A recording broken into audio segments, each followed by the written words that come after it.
1370, le premier parfum occidental est né. Il fait son apparition avec des éléments de base qui sont le romarin, eau de rose et fleurs d'oranger. En 1370, il est révélé, exposé comme un remède contre les maladies, mais surtout comme un puissant élixir de beauté.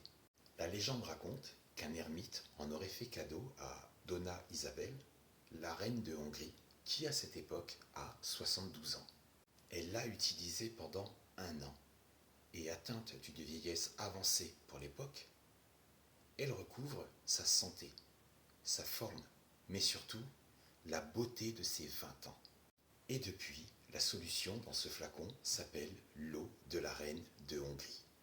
De 1370 à 1666, des scientifiques et des médecins se sont transmis le fruit de leur travail et de leurs recherches à travers les époques et ont constaté que cette eau fortifiait le cerveau, mais aussi l'estomac, en aidant également à faire passer les coliques sans douleur. L'eau de la reine de Hongrie est très vite employée par réflexe pour soigner les blessures, internes ou externes, par contact direct. Si l'eau de la reine de Hongrie est souvent utilisée en médecine en cette période, les femmes l'adoptent comme un produit de beauté. Produit de beauté de haute gamme qu'elles emploient pour nettoyer leur visage tous les matins, redonner de l'éclat et surtout pour paraître plus jeunes. En se penchant sur cette légende, la réalité est beaucoup moins belle qu'elle n'y paraît. Il s'agit en fait du premier coup de marketing des parfumeurs de Montpellier qui ont eu un succès en pleine expansion, puisqu'elle est vendue par le médecin de Louis XIV pour ses propriétés revitalisantes, esthétiques et thérapeutiques. L'argument de vente, c'est « redonne de l'éclat, force et beauté, soigne la jaunisse et les douleurs abdominales, guérit les rhumatismes et les palpitations cardiaques ».